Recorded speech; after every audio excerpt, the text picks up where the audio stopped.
안녕하세요. 여헌입니다. 이제는 금년 한 해도 서서히 마무리를 해야 될 그런 시간인데요. 글쎄요. 조용했던 그 밤하늘에 웬 잠자리 떼들이 날아들고, 또 신성한 국회의사당 앞에는 허수아비들이 가는 길을 막아서고 통제하니, 이 갑작스러운 그런 어떤 상황에 우리 국민들도 깜짝 놀랐는데요. 글쎄요, 아직도 우리 그 일부 정치인들은 우리 국민들 가슴에 그 정의의 피가 흐르고 있다는 사실을 가끔은 망각하는 것 같아서 안타까울 뿐입니다. 어쨌든 정치가 바로 서야 경제도 살고, 정치가 바로 서야 국가도 바로 서지 않겠습니까? 하루 빨리 이 정치인들이 정신을 차려서 정치가 바로 서고, 또 나라가 바로 서서 그 토대 위에서 우리 국민들이 행복한 삶을 누리기를 기대해 보겠습니다. 저는 뭐 정치에 대해서는 잘은 모르지만 너무나도 역사적인 사건이다 보니까 그냥 넘어갈 수가 없었습니다. 새해에는 하루빨리 안정돼서 내년에는 꿈과 희망이 꼭 이루어졌으면 좋겠습니다. 오늘은 인생 여행길 10번째 시간으로 계유 편인데요. 지난 시간에 이제 일간 계수에 대해서 간단하게 설명드렸는데, 이제 그동안 그 천간은 10글자잖아요. 그래서 갑, 을, 병, 정, 무, 기, 경, 신, 임, 개 이렇게 10글자인데, 그동안 이제 천간 10글자에 대해서는 간단하지만 쭉 설명을 잘 드렸고, 그래서 그 천간 10글자에 대해서 여러분들이 다시 한번 이렇게 한 번씩 그 영상을 보시면서 그 일간의 성향에 대해서 꼭 그 기억을 해 두시고요. 이제 오늘부터는 그 일주에 대해서 좀 더 지난번보다는 좀 더 구체적이고 좀 소상하게 이렇게 알아보도록 할 생각입니다. 그래서 오늘은 계유 일주에 대해서 하나씩 또 알아보도록 하겠습니다. 우리가 이제 그 계유하면 여기 계유하면 금생수해서 이제 물상으로는 이제 마르지 않는 샘물이다 이렇게 표현을 하는데요. 글쎄, 마르지 않는 샘물, 여러분들이 상상이 되시나요? 요즘 현대인들은 그 잘 모르실지도 모르겠지만, 우리 그 어렸을 때는요, 그 각 마을마다 조그마한 그 우물이 하나씩 있었거든요. 그래서 우물이 하나씩 있었는데, 거기에서 물을 이제 퍼 올려가지고 두레박으로 이렇게 퍼 올려서 그거를 식수로도 사용하고, 또 때에 따라서는 그걸로 이제 뭐 이렇게 빨래도 좀 하고, 또 더 나아가서는 아주 한여름에 더울 때는 밤에 이렇게 몰래 가서 좀 씻기도 하고 이랬었는데요.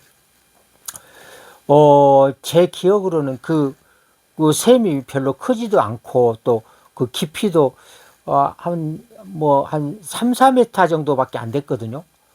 그런데도 그 우물이 한 번도 이렇게 마른 적이 없었던 것 같아요. 그 많은 사람들이 그걸 계속 퍼서 사용을 하는데도 항시 보면은 그 우물이 이렇게 그 양을 유지하고 있었던 게 지금 생각해 보면 참 신기했던 것 같은데요. 그것이 바로 마르지 않는 샘물이 아닐까 갑자기 그 생각이 났는데요. 요즘에야 어때요? 뭐 시골에도 요즘에는 다 상수도 시설이 돼 있어서 아주 편리하게 이렇게 물을 사용할 수가 있는데, 저희들 어렸을 때만 해도 그 상당히 이렇게 수도 시설이 안 되다 보니까 물 때문에 많이 어려움이 있었는데요. 참 요즘에는 우리가 자칫 그 물의 소중함을 잊고 사는 게 아닌가 하는 생각도 듭니다. 다시 한번 이 교회 여러분들이 우리가 그 물이 얼마나 소중한가를 여러분 다시 한번 이렇게 상기시키드리는 의미에서 말씀드렸고요. 오늘은 그 계유일주에 대해서 하나씩 알아보겠습니다. 이제 우리가 첫 번째 계유하면은 십성으로는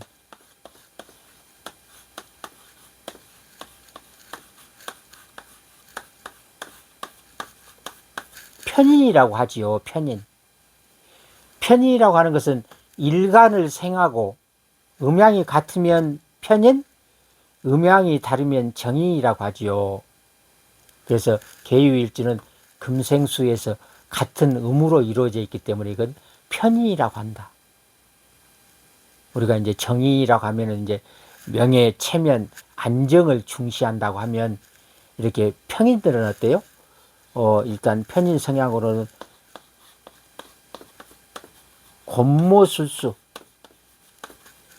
곤모술수에 능하고 눈치, 촉이 아주 빠르다.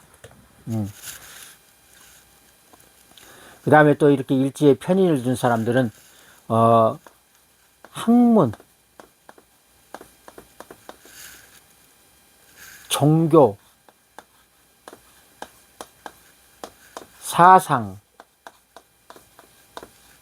철학, 이와 같이 좀 신비스러운 학문,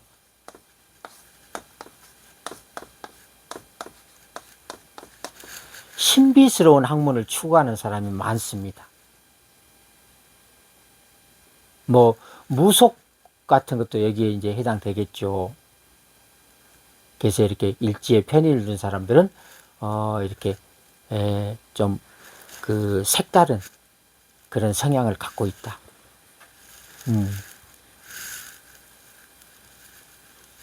그 다음에 이렇게 일지에 편의를 둔 사람들은 우리가 이제 십성으로는 효신살이라고 하는데요. 효신살이라고 하는 것은 이 올빼미 효자를 쓰거든요.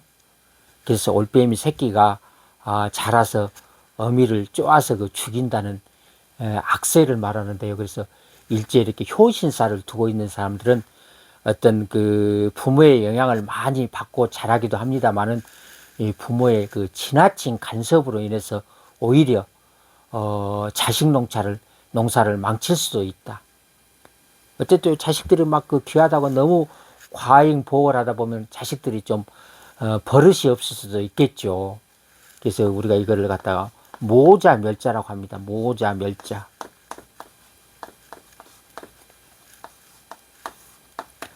어머니의 자식 사랑이 지나치다 보면은 자식이 멸할 수도 있다. 그래서 이렇게 일지에 편인을 둔 사람들은 좀 자식 교육을 엄하게 시키는 게 필요하다. 뭐 우리가 맹모 삼천이라고 하죠. 뭐 그렇게까지는 못하더라도 좀 이렇게 엄하게 자식 교육이 필요하다. 글쎄요, 그 엄한 모습은 아무래도 엄마 쪽 봐도는 아빠가 좀 엄해야 되지 않을까 싶은데요. 요즘 젊은 친구들 보면요, 글쎄요, 자식들이 귀해서 그런지는 모르겠는데 얘들한테 이제 농담 삼아서 엄마가 좋아, 아빠가 좋아 하면 어때요? 노타임으로 아빠를 얘기합니다. 모르겠어요. 뭐 다 그러지는 않겠지만 요즘에는 이렇게 애들이요, 엄마보다도 아빠를 더 이렇게 안 무서워하는 것 같아요. 옛날에는 아버지 하면은 권위적이고 좀 무서운 대상이었는데 요즘에는 엄마가 오히려 무섭고 아빠는 되게 그 아이들을 편안한 상대로 이렇게 대하다 보니까 글쎄요, 뭐 좋은 일일 수도 있지만 제 생각에는 가정의 질서가 좀 없어 보이지 않을까. 너무 제가 좀 보수적인 그런 생각을 갖고 있었나요? 어쨌든 요즘에는 그 아이들이 아빠를 아주 좋아하는 것 같아요.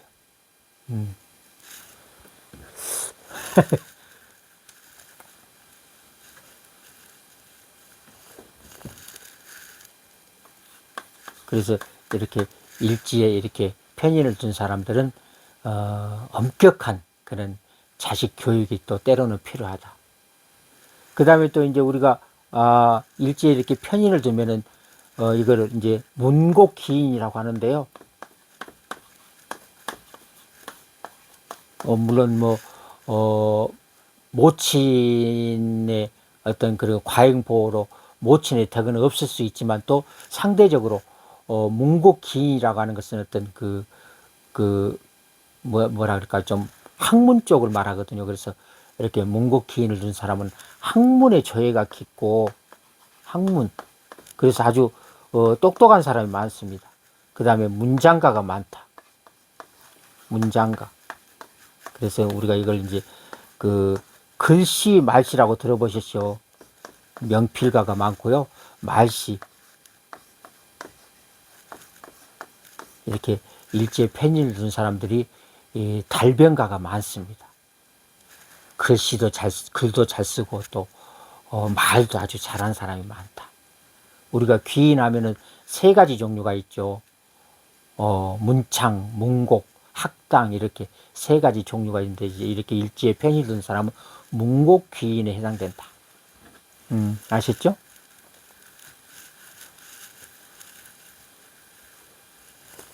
그 다음에 두 번째 육친으로는 우리가 일지에 이제 정편인을 두면은 인성을 두면 어때요? 모친에 해당된다고 그랬죠. 그래서 일지에 이렇게 인성을 둔 사람들은 모친의 영향을 많이 받고 자랍니다. 그래서 이렇게 인성을 둔 사람들은 우선은 학문에 관심이 많고요. 일지에 이렇게 인성을 둔 사람은 모친이 또 능력 있는 모친들이 많습니다. 그러다 보니까 어때요?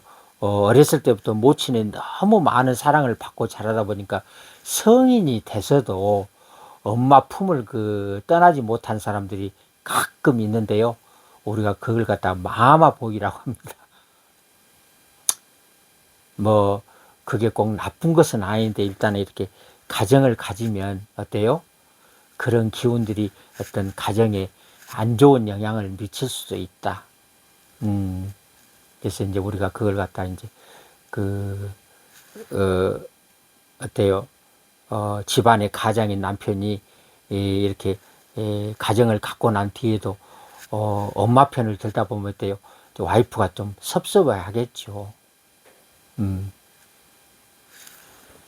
그 다음에 세 번째,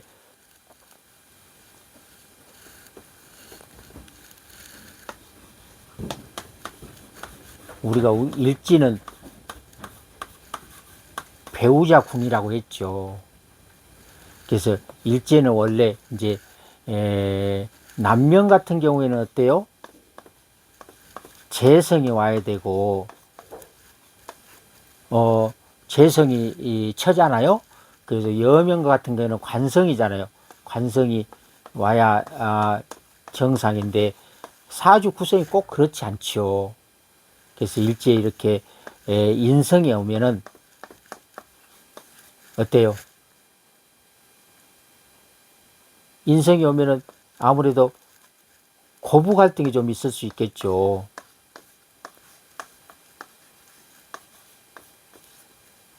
며느리가 처가 와야 될 자리에 엄마가 자리하고 있으면 처하고 시어머니하고 이렇게 갈등이 좀 있을 수 있다. 그 다음에 또 여자들 같은 경우는 처가하고도 좀 갈등이 있을 수도 있습니다. 그래서 이렇게 일지에 인성을 두고 있는 사람들은 일단 자식들을 출가한 뒤에는 묵묵히 이렇게 바라봐 주는 것이 가장 좋은 방법이다. 너무 콩나라 팡나라 하면요 그렇지 않아도 이렇게 어떤 그 기운이 영향을 미치는데 그걸로 인해서 가정에 어떤 불화를 일으킬 수 있습니다. 이해하셨죠?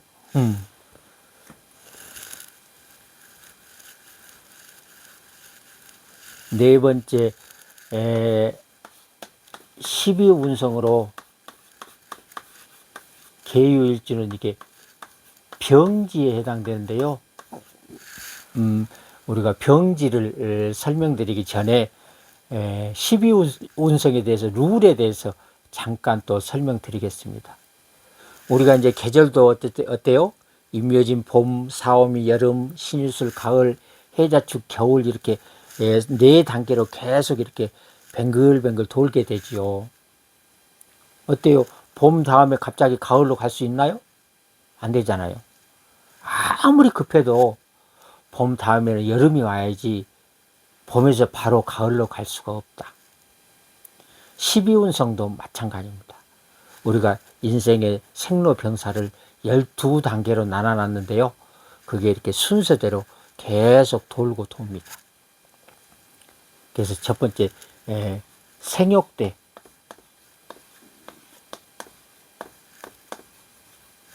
이걸 우리가 성장기라고 합니다.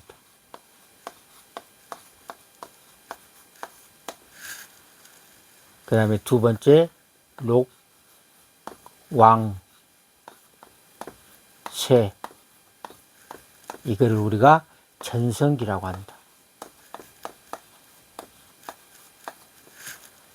세 번째 병,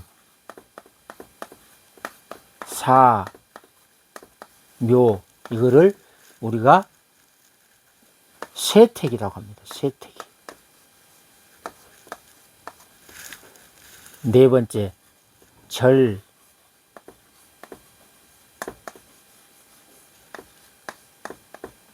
이거를 갖다가 침체기, 또 아니면은 이제 준비 단계, 준비, 생으로 가기 위한 준비 단계에 해당된다. 이렇게 12운성도 네 단계로 계속 돌고 도는 걸 돈다. 그래서 이 순서를 12운성도 바뀌면 안 됩니다. 생욕대에서 병사매로 갈 수가 없습니다. 그래서 생욕대, 로광세, 병사묘, 절태양, 이거를 여러분이 꼭 순서대로 기억을 해 주셔야 된다. 그러면은 개수가 유를 보면 왜 병지에 해당되는지 그 12운성을 찾는 방법에 대해서 또 간략하게 설명드리면은 12운성을 다 이렇게 하나씩 따지려고 하면 상당히 어렵습니다. 그래서 저희 그 명리 공부할 때만 해도 사실 12운성은 다루지 않는 선생님들이 많았습니다. 하지만 이제 그만큼 이제 사회가 많이 복잡해지고 다양해지다 보니까 이제 12운성까지도 여러분이 다루지 않으면 사주 감정이 쉽지 않기 때문에 여러분은 요즘에는 모든 것을 다 여러분이 파악을 해야 된다. 그래서 저 같은 경우에도 12운성 찾는데 굉장히 애로사항이 많이 있었는데 조금 물론 뭐 어차피 여러분이 다 아셔야 되겠지만 간단하게 찾는 방법에 대해서 설명드리도록 하겠습니다. 우선 이제 양간과 음간이 조금 다른데요. 첫 번째 12운석에 양간이 생지면 음간은 사지가 됩니다. 그래서 생사 이렇게 여러분이 기억을 하셔야 된다. 살고 죽고 죽고 살고 생사, 이거는 기억되시죠? 그 다음에 두 번째 욕,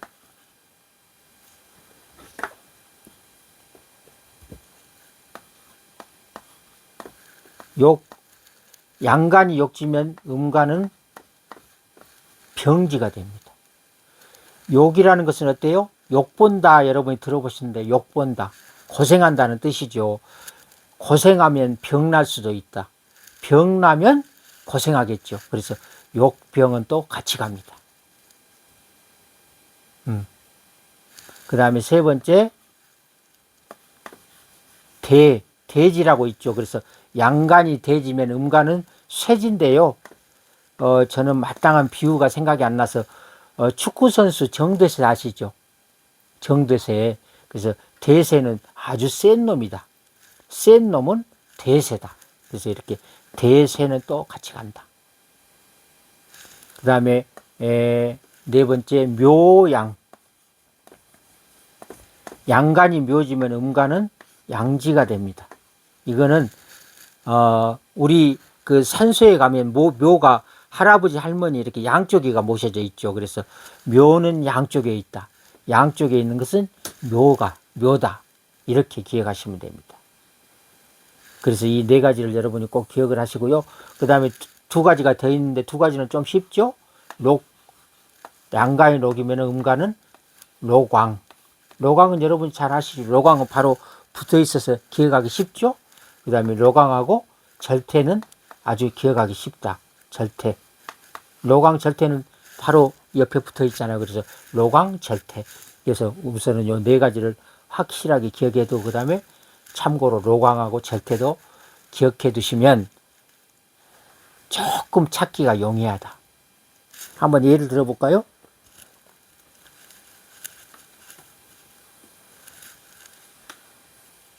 우리가 이제 계유 한번 따져보죠. 계유. 계유는 병지에 해당된다고 그랬죠? 왜 병인지 한번 볼까요? 음간은 우리가 일단은, 양간을 우선 찾아야 된다고 그랬죠. 양간.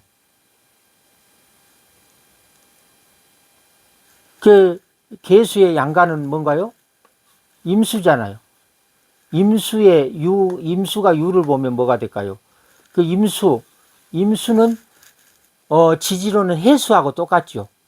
그래서 임수의 록은 해수잖아요. 그래서 아까 생욕대, 로광세, 병사하면 절태양 그 순서대로 외우라고 그랬죠. 그래서 임수의 원래는 생지부터 찾아야 되는데 여러분 헷갈리기 때문에 록은 다 아시잖아요. 록.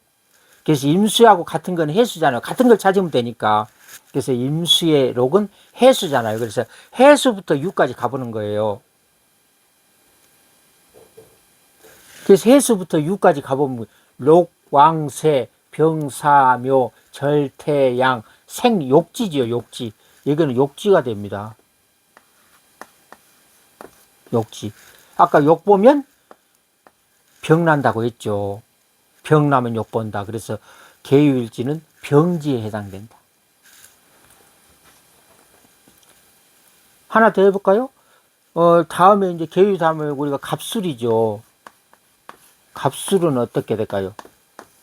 갑목의 록은 뭐 양간은 바로 찾으면 됩니다. 갑목의 록은 인이 되죠. 인. 갑하고 인은 똑같잖아요. 갑목이 지지로 내려오면 인이 되고 인이 천간으로 가면 갑이 되죠. 그래서 갑목의 록은 인이잖아. 이부터 록 술까지 한번 가보는 거예요. 록, 왕세, 병사묘, 절태, 양. 양지에 해당됩니다. 양지. 쉽죠? 양간은 좀 쉽죠.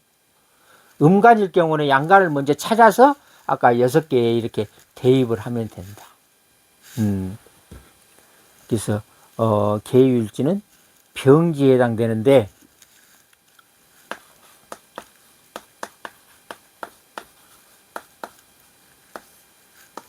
병이라고 하는 것은 어때요?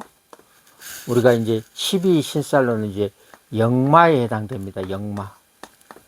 그래서 역마라고 하는 것은 어때요? 아주 분주한 것을 말하죠. 그래서 계유일지들은 조금 이렇게 어떤 직장도 사무직보다는 좀 활동적인 직업, 이렇게 서비스 계통이나 영업직이 좋겠죠. 그래서 그런 성향을 보입니다. 그 다음에 또 계유일지들은 이렇게 그야말로 병이라는 것은 병든 걸 말하잖아요. 그래서 병약하다. 그래서 계유일지들이 좀 건강이 좋지 않습니다. 또 계유일지는 이 일지는 배우자 자리라고 했죠. 그래서 계유일지는 배우자도 또 상대적으로 건강이 안 좋을 수 있다. 여러분 이렇게 일단 이렇게 일지에 병을 보고 있는 사람 우선은 분주한 사람이다. 또 역마 성향을 갖고 있다. 또 이렇게 약간 병약할 수도 있다. 이 두 가지를 여러분이 꼭 기억해 두셔야 됩니다. 병지하면 이 사람은 좀 이렇게 활동적인 사람이다. 또 몸이 안 좋을 수도 있다. 그리고 업장 대체로 몸이 안 좋은 사람은 적극적으로 활동하면 또 업상 대체로 면할 수가 있겠죠.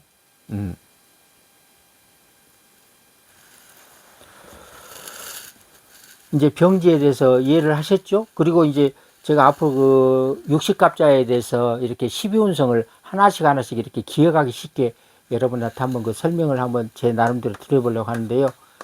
계유일주는 이게 이제 유가 어쨌든 술독에 해당되죠. 술독이라고 하더니, 그래서 계유일주들이 좀 술을 좋아하는 사람도 많습니다. 그래서 개수가 술을 너무 많이 먹으면은 병난다. 이렇게 여러분이 한번 기억을 해보시기 바랍니다. 그래서 계유는 12운성으로 병지에 해당된다. 이렇게 좀 하면 좀 오랫동안 기억할 수 있겠죠? 그래서 제가 육식갑자를 다 이렇게 하나씩 이렇게 비유를 해보도록 하겠습니다.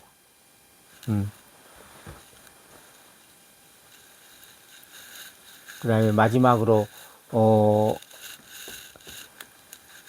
다섯 번째 지장가인. 지장가는 어때요? 우리가 보이지 않는 속마음이라고 했죠. 그래서 계유일주는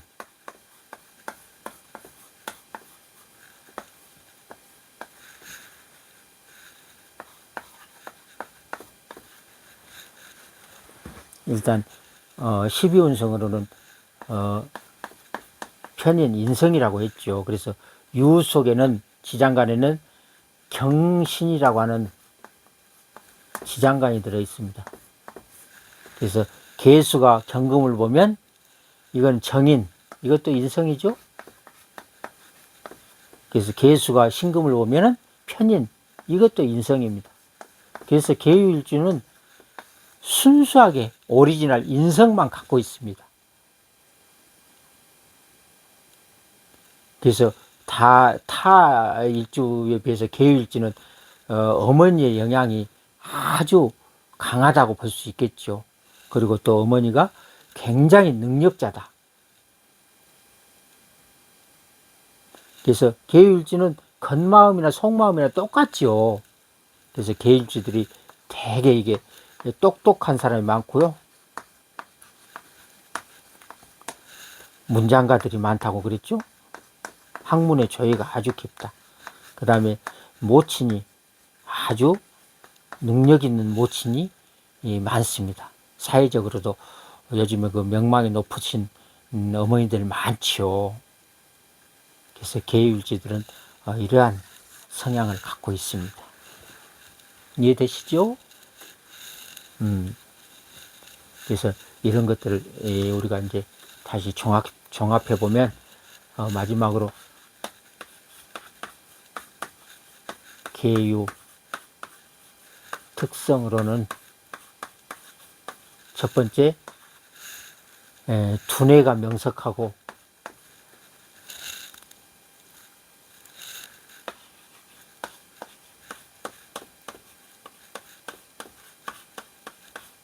재주꾼이다. 재주가 아주 많습니다. 그 다음에 두 번째, 계유일주들은 학문의 조예가 깊고 아주 똑똑하다고 했죠. 문장가가 많다. 그 다음에 세 번째, 계유일주들이 뭐랄까 좀 그 처세술, 말이 아주 좋기 때문에 순간순간 그 상황을 대처하는 능력이 아주 뛰어나다. 그래서 처세술이 아주 뛰어나다. 마지막으로 계유일주들이 조금 냉정하고 찬 기운으로만 이루어졌죠. 그래서 냉정하고 고독한 사람이 많습니다. 그래서 계유일주들의 굳이 단점을 찾으라고 하면 조금 고독하다. 오늘 그 계유일주에 대해서 간단하게 설명드렸는데요. 조금 그 참고하시고요. 마지막으로 그 이제 내년이 우리가 이제 그 을사년인데요. 을사년에 대해서 잠깐 설명드려 볼까요? 내년 2025년도가 을사년입니다. 을사년. 그 을사라고 하는 것도 어때요? 나무에 꽃이 활짝 펴 있는 그런 모습이죠. 을사. 그래서 우리가 내년 을사년을 이렇게 추리를 해보면 개인적으로는 나무에 꽃이 활짝 피었다는 건 어때요? 좀 열정적이고 창조적인 그런 한 해가 될 수도 있습니다. 개인적으로는. 그래서 여러분이 어떤 목표를 갖고 있다면 내년에는 마음껏 그 능력을 발휘해 보는 것도 좋을 것 같습니다. 그 다음에 이게 국가적으로는 어떨까요? 국가적으로는 이 목생화에서 화기가 아주 강한 해가 되겠죠. 그 2026년도는 어때요? 갑오년이 됩니다. 갑오. 완전히 그야말로 열기가 대단하겠죠. 그래서 국가적으로 보면 내년에는 조금 가뭄이 예상됩니다.